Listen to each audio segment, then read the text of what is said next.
We now know, according to a source close to Rob Reiner, that a tragedy has occurred. He and his wife, Michelle Singer Reiner, were stabbed to death in their Los Angeles home. It is often said that the greatest pain a parent can endure is to outlive their child. But there is a darker fate still, a tragedy so profound that silence cannot conceal it, when the very life you nurtured becomes the instrument of your destruction. Brentwood, Los Angeles, December 14, 2005. It should have been a peaceful afternoon in one of California's most exclusive neighborhoods, but at 3:30 p.m., the flashing lights of emergency responders shattered the illusion of safety. Inside the home, authorities discovered a scene of almost incomprehensible brutality. Rob Reiner, known to the world as Meathead, the legendary director who gave us The Princess Bride, lay motionless beside his wife, Michelle. Official reports spoke of severe injuries, but the detail that sent shockwaves through Hollywood was this: there were no signs of forced entry. The fortress had been breached from within. As the world mourned a beloved icon, the investigation quickly turned its focus to a name. Standing in the shadow of that legacy, Nick Reiner. A man whose battle with personal, chemical demons was no secret, but whose resentment may have finally boiled over into something irreversible. Rob Reiner was not just a director. He was a cultural architect.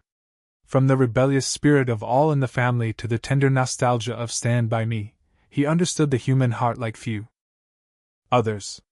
He taught us that families are messy, but love endures. Yet, in a cruel paradox, the very flaws he explored on screen erupted violently in his own life, while he was busy healing the world. Through art, a fracture was quietly widening inside his own home, a fracture fed by struggle, misunderstanding, and darkness that love alone could not cure.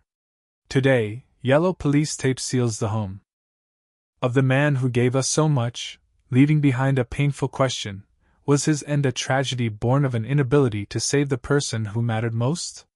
To grasp the scale of this loss, we must look at the full arc of Rob Reiner's life, a life that, by nearly every measure, was a masterpiece of the American dream. The son of comedy legend Carl Reiner, Rob understood early the weight of a famous name. He fought to forge his own identity, evolving from the son of a genius into a genius in his own right. He conquered television as the lovable liberal in All in the Family, then conquered cinema with films that didn't just make money, but made memories. He taught an entire generation that when you realize you want to spend the rest of your life with someone, you want the rest of your life to start as soon as possible. He was the architect of modern romance and a champion of the underdog. But behind the velvet rope of fame and success, another script was being written, the story of his son, Nick. If Rob was the sun around which the family revolved, Nick was a planet drifting dangerously close to darkness. Born into privilege, where doors opened before one had to knock, Nick was paradoxically paralyzed by that very abundance. As one observer once noted, it is hard to understand how someone with everything can fall so deeply into despair. For Nick, the Reiner name was not a key, it was a cage. Trouble did not arrive overnight. It smoldered from adolescence. While Rob devoted himself to social activism and shaping culture, Nick battled his chemical demons, a fight that money could not win. The best rehab centers, the finest therapists, the patience of loving parents, nothing could halt the downward spiral. In 2015, the film Being Charlie exposed part of that conflict. Rob directed, Nick wrote the screenplay. The boundary between art and life blurred in unsettling ways. The film portrayed a fractured son crushed beneath the expectations of a successful father, a public confession of sorts. Rob may have seen it as an act of healing. For Nick, it may have been a record of resentment hardening into something permanent.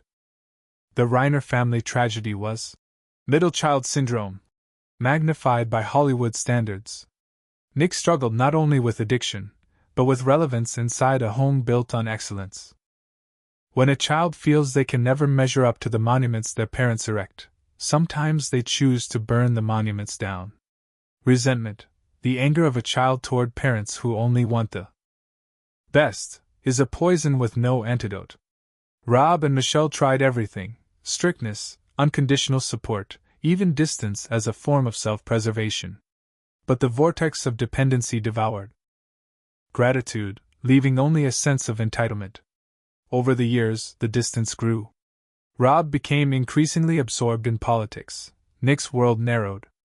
The father tried to save the world. The son could not save himself. By December, tension in the Brentwood home was no longer a secret. The demons that had appeared at age 15 had not vanished. They had aged, grown stronger, and more dangerous. The holiday season, amplifying both love and loneliness, set the stage for a confrontation, one with no one to call. Cut. The timeline of the tragedy did not begin at the moment of violence, but with ignored tremors. For the Reiner family, those tremors reportedly surfaced on Saturday night, December 13th, at a Christmas gathering. The atmosphere was thick with unresolved conflict between Rob, Michelle, and Nick. Familiar arguments, those common to families grappling with addiction, erupted. Guests left, doors closed, but the argument merely retreated into the shadows. Sunday morning was unnervingly quiet. By around 3:30 p.m., a call for medical assistance turned into a homicide investigation. Police did not have to break in, the threat had been invited inside. Rob and Michelle suffered sharp force injuries, violence that was personal, intimate. The focus of the investigation narrowed quickly. By Sunday evening, Nick Reiner, 32, was arrested on charges of double murder. The shock was not only that a famous man had died, but that the natural order had been reversed. Children are meant to bury their parents in gratitude, not be the cause of their deaths. As the world pieced the story together, the chemical demons and resentment had won. The tragedy was compounded by a sense of helplessness, a family with every resource, yet still not enough. The Brentwood home, a symbol of success and sanctuary, became the final set of a story Rob never wanted to tell. Shockwaves rippled through American culture. For generations, Rob was not just a director, he was meathead from All in the Family, the guiding voice of Stand By Me, the magic behind The Princess Bride. To lose him to violence at the hands of his own flesh and blood was incomprehensible. Tributes poured in. Friends spoke of his enormous heart. Amid the grief, political arguments briefly flared, then faded in the face of shared loss. The public asked, why?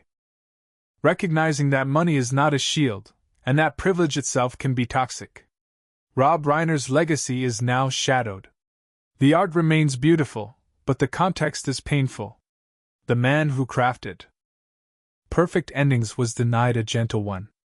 As legal proceedings continue, the verdict on Rob is already clear. He was a storyteller who loved humanity, even when his own heart was breaking. Rob Reiner was 78 years old. A life filled with laughter, debate, creativity, and success. The final chapter reminds us of human fragility. You can build empires, shape culture, but you cannot always protect your home from the storm within. As we say goodbye to a man who was once America's favorite son-in-law and a moral voice of his era, we have a choice: to let his legacy be defined by one violent Sunday, or to remember the light he gave us. Remember, this is Spinal Tap making us laugh, The Princess Bride teaching us that as you wish means I love you, and Stand By Me reminding us that friends and family are what keep the darkness at bay, even when, sometimes, we cannot save them. The investigation into Nick Reiner will continue, the courts will decide. But let Rob Reiner rest where he belongs, in the warm glow of the screen, telling us a story, making us feel less alone. Rest in peace, Rob and Michelle. The show has ended, but the story will not be forgotten.